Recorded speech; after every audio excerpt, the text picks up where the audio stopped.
दोस्तों नमस्कार। उम्मीद है आपकी फसल बहुत बढ़िया चल रही होगी। टमाटर में अच्छे से आप खाद दे पा रहे होंगे।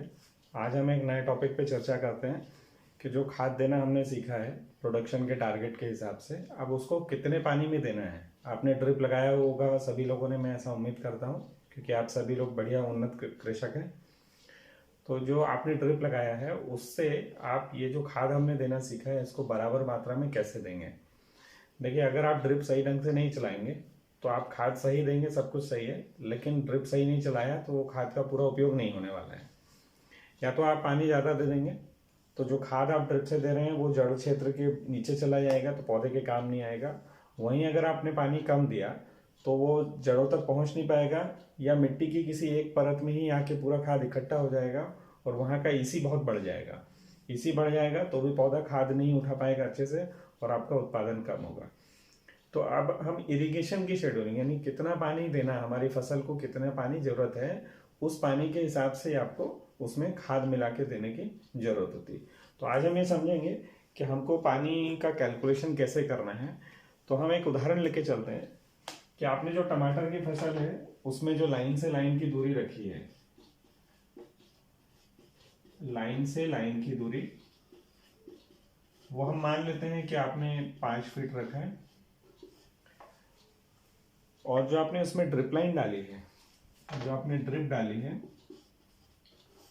उसमें हर 40 सेंटीमीटर पे 40 सेंटीमीटर या 1.25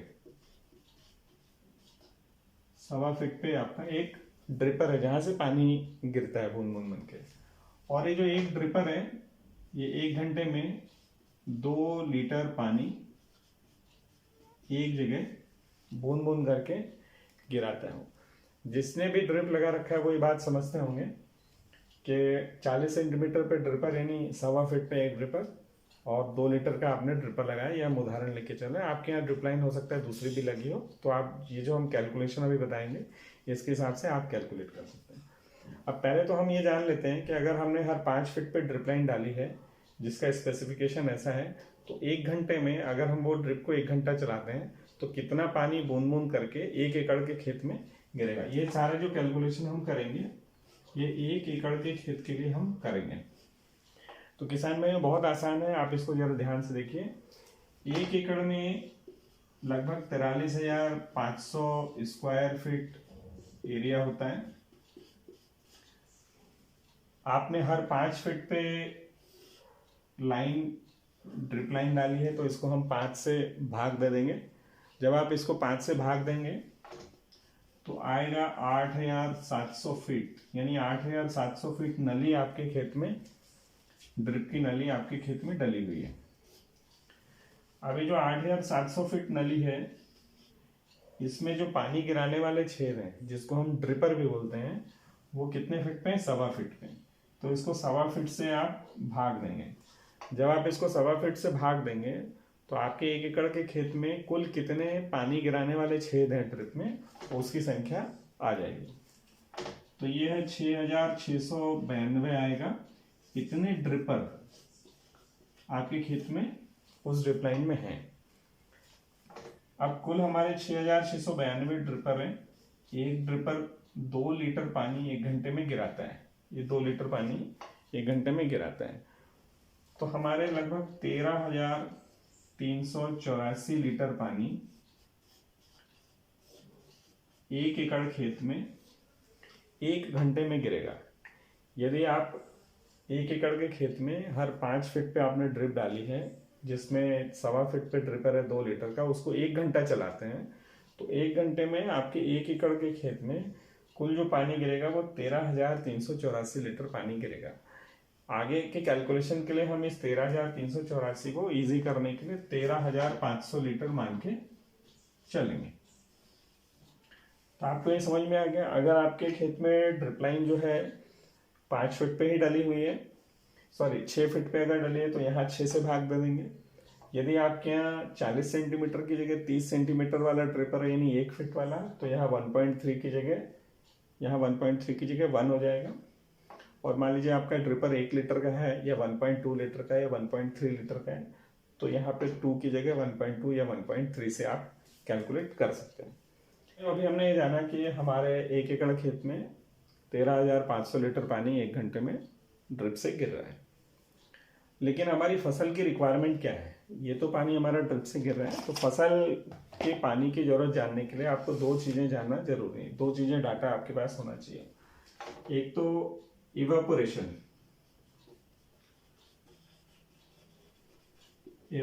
का डाटा होना चाहिए आपका, वो कितना आपके यहाँ पे आपके क्षेत्र में इस समय में है। तो ये डाटा निकालने के लिए आप कृषि विज्ञान केंद्र जो भी आपके क्षेत्र में आसपास हो, एग्रीकल्चर कॉलेज हो, वहाँ जाके आप वहाँ के मौसम विभाग जो रहता है, मेट्रोलॉजिकल डिपार्टमेंट, वहाँ से आप ये डाटा कलेक्ट कर सकते हैं और पिछले 5 साल का डाटा आपको लेना है। उसमें हर महीने का, हर सप्ताह का आपको में डाटा मिल जाएगा।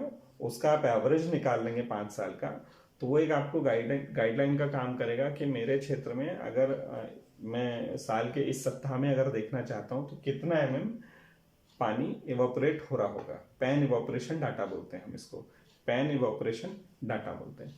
तो ये आपको मिल जाएगा, ये आपको पता होना चाहिए। हम ये उदाहरण मान लेते हैं कि अभी जब भी हम बात कर रहे हैं, या उदाहरण के लिए ये हमारे खेत में जो क्षेत्र है वहाँ पे ये 5 का अभी पानी उड़ने की दर है। खोला अगर पानी आप भर के रखते हैं तो उसमें से दिन भर में 5 पानी हवा में उड़ जाएगा। आप इसको ऐसा समझ लीजिए। अब दूसरी बात ये आती है, ये तो हमारा खुले क्षेत्र में पानी उड़ने की दर आ गई, लेकिन अब आपने जो टमाटर का पौधा लगाया है, खेत में जो लगाया है मल्चिंग के साथ में, ये भी इसकी जड़ों से पानी को जमीन में से खींचेगा और अपने आप को ठंडा रखने के लिए और अपनी पानी की जरूरत पूरी करने के लिए पानी को जमीन में से लेके ऊपर उड़ाएगा। तो ये इसका डाटा निकालने के लिए हमको क्रॉप फैक्टर ये पता होना जरूरी होता है। सामान्य भाषा में अगर मैं आपको समझाऊं तो क्रॉप फैक्टर क्या होता है, आपने एक पौधे को जितना एरिया दिया हुआ है, जैसे ये पौधे को हमने कितना एरिया दिया ये हम समझे। लाइन से लाइन की दूरी हमने 5 फीट रखी है, पौधे से पौधे की दूरी 1.25 फीट रखी है। तो हमने लगभग 6.5 स्क्वायर फीट एरिया इस एक पौधे को दिया हुआ है। तो ये पौधा धीरे धीरे जब बढ़ेगा तो 6.5 स्क्वायर फीट में से ये कितना एरिया कवर कर रहा है अपने पत्तों से, शाखाओं से, वो क्रॉप फैक्टर होता है। पर आपको इतना बारीकी में ना जाके मैं आपको आसान सा एक सॉल्यूशन देता हूँ। टमाटर की फसल में जब आप पौधा लगाते हैं तो क्रॉप फैक्टर आप 0.4 मान के चलिए कि क्रॉप फैक्टर 0.4 है।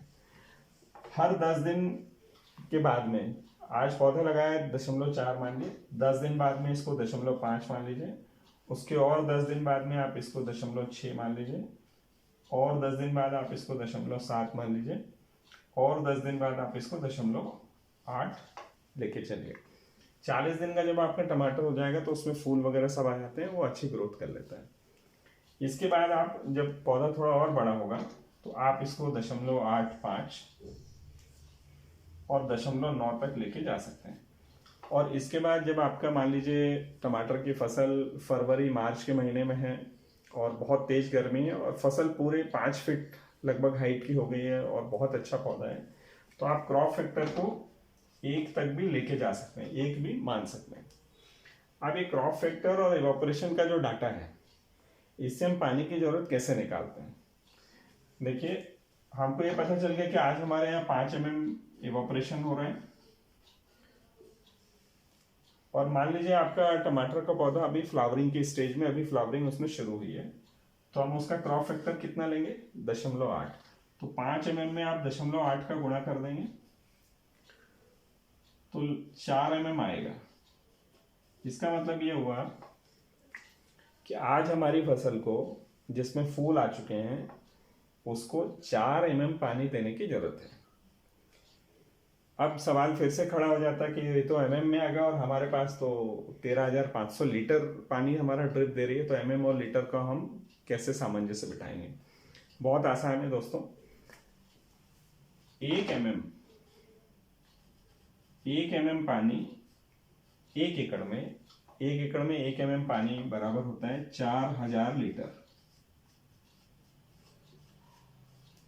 आप इसको ऐसे भी समझ सकते हैं, अगर आपका 1 एकड़ का खेत है, आप समझ लीजिए वो बिल्कुल प्लेन है, समतल है, उसमें आप 4000 लीटर पानी भर देते हैं पूरे खेत में, तो उसकी जो मोटाई आएगी वो 1 mm केवल गहराई तक वो पानी भरेगा। तो 1 mm बराबर 4000 लीटर। पानी हमको कितना देना है दोस्तों? 4 mm देना है। तो 4 mm देने के लिए कितने लीटर पानी लगेगा? 16000 लीटर पानी लगेगा। यानी कि आपको 16000 लीटर पानी 1 एकड़ में देना होगा। तो 1 घंटे में मेरा ड्रिप 13500 लीटर पानी देता है। तो 16000 लीटर पानी के लिए मुझे कितना देर ड्रिप को चलाना पड़ेगा? तो ये थोड़ा कैलकुलेट कर लेते हैं। तो आपको 1.18 घंटा, 1.18 घंटा ड्रिप चलाना पड़ेगा। और 1.18 घंटे का मतलब ये होता है 1 घंटा प्लस 10 मिनट या 70 मिनट आपको ड्रिप चलाना होगा।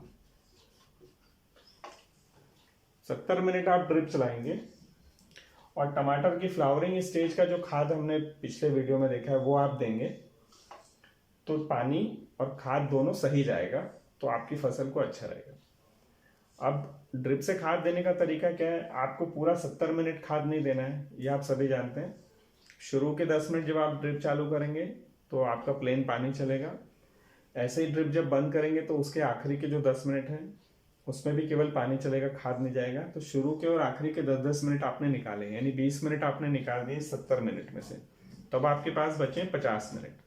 तो 50 मिनट में आपको फ्लावरिंग स्टेज का खाद देना है। तो ये अब हमारे सामने आ गया कि इस स्टेज पे इस समय में 5 mm के इवोपरेशन पे हमको कितना पानी देना है, और उसके लिए जो हमने खाद पिछले वीडियो में समझा है वो खाद देना है। तो उम्मीद है दोस्तों आपको ये कैलकुलेशन समझ में आए होंगे। आप इस वीडियो को थोड़ा बार बार देखेंगे तो आपको ये कैलकुलेशन ईजी हो जाएगा। फिर भी अगर कोई समस्या है तो आप कमेंट्स में सवाल आपका भेज दीजिए, उसके हम क्वेरी आपकी सॉल्व करेंगे। दोस्तों हमारे चैनल को ज़्यादा से ज़्यादा किसानों को आप बोलिए कि सब्सक्राइब करें। इसी तरह के बहुत अच्छे अच्छे वीडियो हम डालते रहेंगे, और ज़्यादा से ज़्यादा लाइक्स भेजें, कमेंट्स भेजें। Thank you.